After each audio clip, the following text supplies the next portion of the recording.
ये सब आपको कहा ना कि तो मंगल में चुनाव लड़ चुका जी। अच्छा, तो उनको तो बारसलीगंज पार्टी के से साथ इंसाफी होगा ना, इंसाफी होगा। बारसलीगंज से चुनाव लड़ने का अधिकार नहीं है उनको। नहीं नहीं, एक बार तो चुनाव लड़ चुका है मुंगेर में। अच्छा, अब मुंगेर में हद क्या हुआ, इनका अपने समाज का वोट नहीं दिया, कुर्मी समाज और धानुक समाज का इनको वोट नहीं मिला, सब वोट चला गया ललन बाबू को। नमस्कार, हमारी मौजूदगी बारसलीगंज विधानसभा क्षेत्र में है और बारसलीगंज विधानसभा क्षेत्र के कहिए तो चर्चित चेहरा हमारे साथ हैं सुरेंद्र यादव जी, और इनसे तमाम मुद्दों पे बात करेंगे। क्योंकि देखिए, बड़े नेता जो होते हैं वो कोई अपने फायदे की बात करेंगे तो कोई अपने फायदे की बात करेंगे, लेकिन जो छोटे कार्यकर्ता हैं वो जिस टाइम से इसमें कार्यरत है वो सच्चाई बता पाएंगे कि क्या बारसलीगंज का विकास हो पाया या नहीं हो पाया, या फिर क्यों नहीं हो पाया। तो इसका भी जवाब हम अभी सुरेंद्र यादव जी से जानेंगे। तो सबसे पहले स्वागत है आपको हमारे चैनल में। यूथ जो आप आए हैं हमारे घर पर, इसके लिए बहुत बहुत बधाई है, शुभकामना है। और ये सब आपको कहा ना कि तो मंगल में चुनाव लड़ चुका जी। तो उनको पार्टी के साथ इंसाफी होगा ना, बारसलीगंज से चुनाव लड़ने का अधिकार नहीं है उनको। नहीं नहीं, एक बार तो चुनाव लड़ चुका है मुंगेर में। अब मुंगेर में हद क्या हुआ, इनका अपने समाज का वोट नहीं दिया, कुर्मी समाज और धानुक समाज का इनको वोट नहीं मिला, सब वोट चला गया ललन बाबू को। ये तो ज्यादा वो मुसलमान का वोट मिला, कुर्मी समाज इनको नेता माना कहा मुंगेर में है, मानता तो चुनाव नहीं जीतता।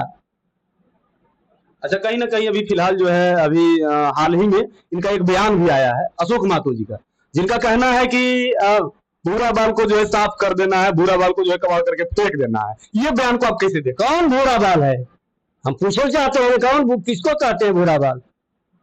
अरे जो भूमिहार को बात करते हैं वही भूमिहार के शीर्ष नेता है यहाँ हमारे में अखिलेश सिंह, वो दोनों तो दोस्ती है जी, 15 में दोस्ती निभाए हैं। ये क्या बोल रहे हैं आप? तो ये तो बरगलाने की क्या बात है, ये बरगला रहे हैं बैकवर्ड समाज को। अच्छा, तो 15 की विधानसभा में आरजेडी और जदयू के गठबंधन से उम्मीदवार थे प्रदीप महतो। अच्छा, इनके भतीजा थे, चचा थे। ये तो अखिलेश सिंह को वोट दिलवाए थे फरमान जारी करके, आप कहते हैं भूरा बाल साहब तो आप वोट अशोक महतो जी जो है अपने मुंह से बोल करके कि जो है अरुणा देवी को जो है वोट दिया। हाँ, इनका भाई बोले थे कि हमको अशोक महतो बोले जेल से मिलके आए हैं, कहे कि वो अशोक महतो को वोट देना है। कहीं ना कहीं आप आरजेडी के कार्यकर्ता हैं और आप ये बहुत बड़ी खुलासा कर रहे हैं। जो है खुलासा बात सही है, तो जनमानस वासियों के लोग सब जानते हैं, सब बिरादरी के लोग जानते हैं। अच्छा, कि अब अशोक महतो के सहयोग से ही अरुणा देवी 15 में विधायक बनी थी। अच्छा, तो बयान नहीं देगा, दोनों में मिली भगत है। अच्छा जी, ये तो जो बयान दे रहा है अरुणा देवी के फायदा के लिए। वो कह रहे हैं कि आनंद मोहन जो बयान दिए हैं उसके विपक्ष में हम बयान दे रहे हैं। नहीं, ऐसा नहीं है, ये दोनों में दोस्ती चल रहा है ना, अंदर लोग नहीं समझ रहा है वो अलग बात है। 15 में भी मदद किया है अशोक महतो, 20 में भी विधानसभा चुनाव में मदद किया अशोक महतो, प्रदीप महतो को मदद नहीं किया। उनका भतीजा है, दोनों भतीजों साथे चल रहा है। अच्छा, तो भतीजवा में बेईमान है, जो चचवा हरा रहा है भतीजवा चल रहा है उसको साथे। तो प्रदीप महतो के बारे में बोल रहे हैं? हाँ, प्रदीप महतो पूरे सुभाषी विधानसभा बैकवर्ड समाज को, जो सामाजिक न्याय के चाहने वाले उसको धोखा देने का काम किए हैं, उनको वोट ले लिया, चला गया नीतीश के साथ। कहीं ना कहीं परिवार में ही गद्दारी का करने का भी काम किए हैं। अरे ये प्रदीप महतो, ये बालक यादव, राजीव पटेल और सब तो किसका है? अरुणा देवी का आदमी था, अखिलेश सिंह का आदमी था, वही लोग आए अशोक महतो के साथ है। अशोक महतो खुद अखिलेश सिंह का आदमी है।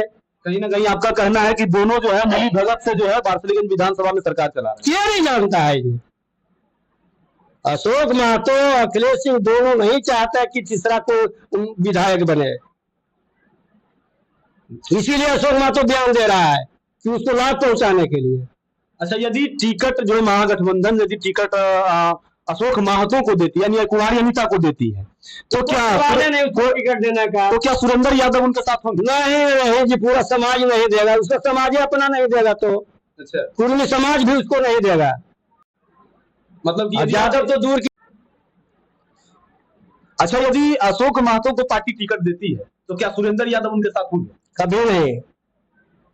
हम क्या, पूरे समाज हमारा नहीं, और खास करके कुर्मी समाज भी अशोक महतो को बहिष्कार करेगा। हाँ जी, तो वो कहते हैं दलित के नेता हैं, तो फिर ये कैसे क्या कहता है दलित के नेता है? कोई दलित का काम किया है? कोई दलित का आज तक बता दो तो। मसीहा कहते हैं। मसीहा? मसीहा क्या होगा? जेल में रहा मन को कौन मसीहा कहता है भाई? हम लोग मसीहा है, मसीहा नहीं मानते। दलित को बचाने का काम हम ही किए थे। दलित को बचाने, दलित का हत्या किया है जी। दलित का हत्या किया है जी। ये क्या बोल रहे हैं? हाँ, कहते हो रविंद्र पासवान को क्यों मारा? अपने समाज को तो नहीं बख्शा। मीर चक के दो कमेश्वर महतो और कौन महतो थे, उसको मार दिया अशोक महतो खुद है। ये मीर चक वारसलीगंज मोसमा पंचायत में पड़ता है। अच्छा, कई कुर्मी समाज को अपने मार दिया। चाहता है समाज इसको? तो वही दलित समाज तो इनको जो है कहीं ना कहीं सरदार का दर्जा दे रहा है, कहीं ना कहीं जो है दे रहा है, सम्राट का दर्जा दे रहा है। आप बात सुनिए, कुरनपुर हाई स्कूल में कुर्मी समाज के टीचर थे। अच्छा, दलित की बच्ची के साथ कौन सा व्यवहार किया था कुछ दिन बहुत पहले? चौधरी समाज की बच्ची थी। अच्छा, कहाँ गए थे अशोक महतो? कहाँ गए थे प्रदीप महतो? उन्हीं के बिरादरी के तो टीचर थे। अच्छा, कुरनपुर हाई स्कूल में बच्ची के साथ गंदा काम किया गया था। किया गया। हाँ, दलित की बेटी थी। अच्छा, कहाँ न्याय मिला? कहाँ आवाज उठाया प्रदीप महतो? बता रहे? तो ये जो मतलब दलित का समाज का मास्टर था, इसीलिए वो उठाए। अच्छा, उन्हीं के पंचायत में क्या वो मगध सम्राट है जी? चलो जातिवाद करते हैं क्या? जातिवाद नहीं है ये, जातिवाद नहीं माना जाएगा। उनके जात का मास्टर था, इसलिए आवाज नहीं उठाए। इनको तो ये जो उलूल जुलूल ध्यान दिया है अशोक महतो, उसको पार्टी को संज्ञान लेना चाहिए और तुरंत शीघ्र निष्कासित कर देना चाहिए, ताकि पार्टी हमारा मजबूती हो। अच्छा, बहुत से भावनात्मक ठेस पहुंचा है बहुत लोगों में। अच्छा, आप कार्यकर्ता हैं, कहीं ना कहीं आरजेडी के कार्यकर्ता हैं आप, क्या आपको इस जो है ये जो बयान आया है अशोक महतो के द्वारा, आपको इससे क्या लगा? मतलब कैसा क्या महसूस? अरे घटिया किस्म का बयान है, इसको हम निंदा करते हैं।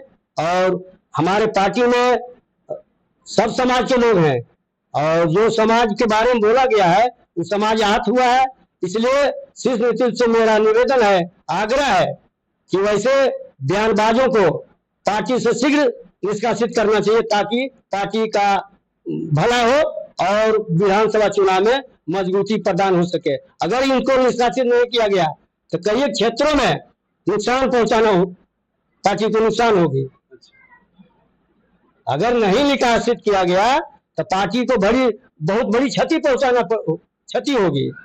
अच्छा, एक सवाल और रहेगा कि आप मुख्यमंत्री किनको देखना चाहते हैं? मुख्यमंत्री के रूप में किनको देखना चाहते हैं? देखिए भाई, नीतीश जी तो मानसिक रूप से अब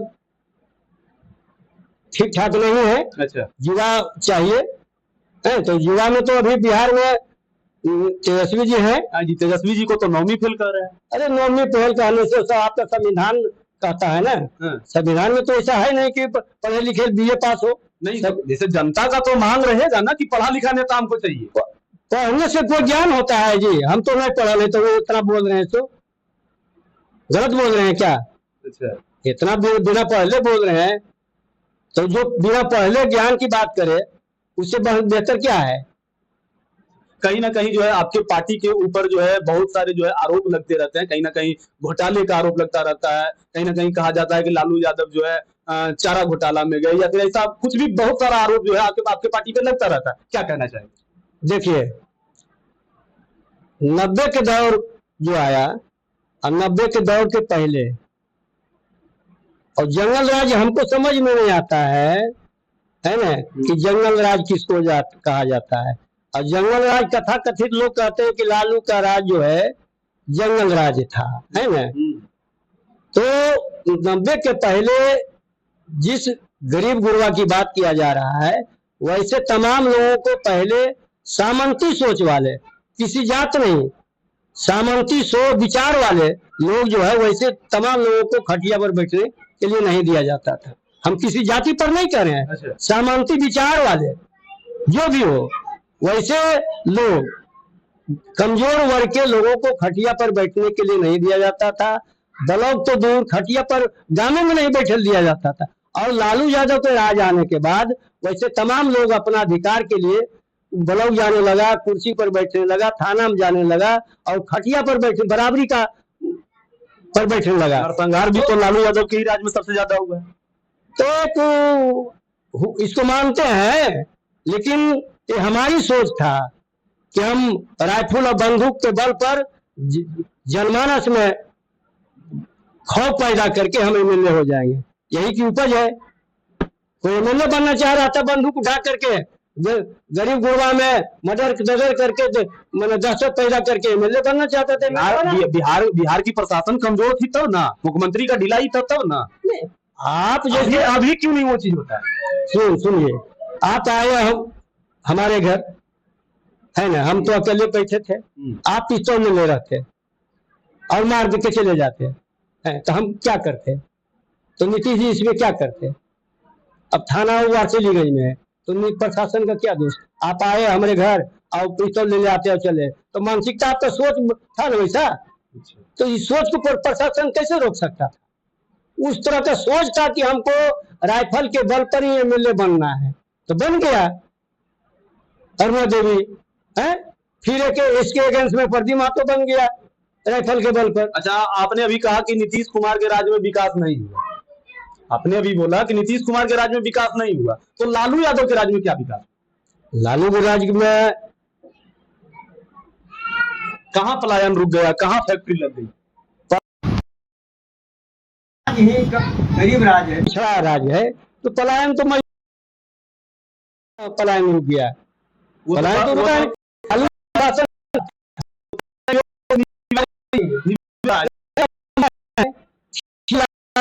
शासन था,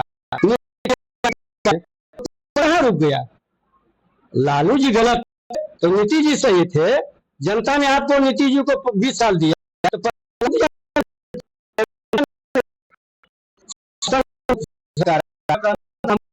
तो राज्य दिया गया था कि मतलब कि हम बहुत ज्यादा सुधार किए हैं तब यहाँ तक पहुंचे। ये तो गलत है। तो पलायन तो रुकना चाहिए था।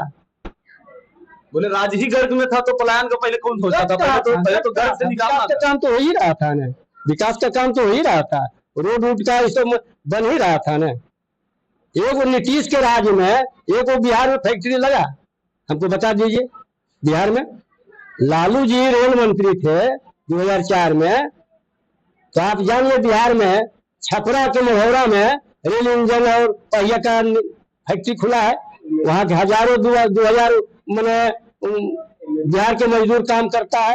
और मोदी जी आप भी आए थे तो वो भाषण में बोले थे कि बिहार का रेल इंजन विदेश जाता है, तो रेल इंजन का कारखाना कौन खोला? लालू जी के राज में हुआ था ना। अच्छा, अभी आप बार्सिलीगंज विधानसभा के एमएलए हुआ, बार्सिलीगंज विधानसभा के एमएलए के रूप में किसको देखना चाहते हैं? अभी तो हम नहीं, पूरा जनमानस समाज जो है, सब जाति धर्म के लोग का सोच है कि दोनों से मुक्ति चाहती है जनता। अरुणा देवी यानी कोई तीसरा विकल्प होना। हाँ, अरुणा देवी, अखिलेश सिंह और प्रदीप महतो, अशोक महतो से मुक्ति चाह रही जनता। अच्छा, तीसरे विकल्प बोले नहीं, भले ये लोग डर से कोई नहीं बोलता है, कोई भी समाज, लेकिन चाहता है। लोकतंत्र डरेगा क्यों? कईयों दहशत है, आपको नहीं डर लगता है जी? नहीं जी, डर कहाँ लगेगा? हमको तो अभी भी डर लगता है ये सब से। अभी भी डर लगता है, लोग से कुछ भी कर सकता है। तो ये दोनों एक दूसरे को जीतने के लिए कुछ भी कर सकता है, या वो जीते या वो जीते, यही दोनों तो खेल रहा है। अच्छा, आपका इसीलिए उल्टा पूरा बयान दे रहा है अशोक महतो उसको जिताने के लिए। अच्छा, आपका तीसरा विकल्प कौन है? तीसरा विकल्प महागठबंधन से होगा। तो हमको लगता है कि 90% 95% मंथन सिंह का होगा महागठबंधन से। अच्छा, यदि मंथन सिंह विकल्प है, यदि मंथन सिंह आते हैं विधायक बन के, बार्सिलीगंज की जनता यदि उनको चुनती है, उनको यदि महागठबंधन टिकट देती है और बार्सिलीगंज की जनता जो उनको जिताती है, तो क्या उनका मुद्दा क्या है, वो क्या मतलब करेंगे आप? सबसे पहले तो उनके जीतने से जो आतंकी लोग हैं दहशत पैदा करके अपना साम्राज्य स्थापित के लें, वैसे लोगों से तो मुक्ति मिलेगा, अच्छा अमन चैन होगा। अच्छा दहशत में तो है लोग, भले नहीं बोले, दहशत का माहौल खत्म होगा, अमन चैन होगा।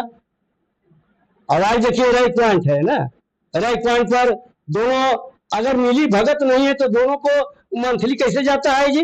अच्छा राइट पॉइंट से अखिलेश सिंह को जाता है, अशोक मातो को जाता है जी मंथली। अच्छा इसको क्या मानते हैं आप? मिली भगत नहीं मानते हैं? अच्छा देखिए, हमारे साथ सुरेंद्र यादव जी थे और इन्होंने तमाम मुद्दों और बातों पे चर्चा किया। कहीं ना कहीं इन्होंने विकास पे भी चर्चा किया और कहीं ना कहीं जो है राजनीतिक मुद्दों पे भी इन्होंने चर्चा किया। आप कमेंट में बताइए कि हमारे बार्सिलिंग के विधायक कौन होने चाहिए, कौन आपके लिए बेहतर विकल्प है। धन्यवाद।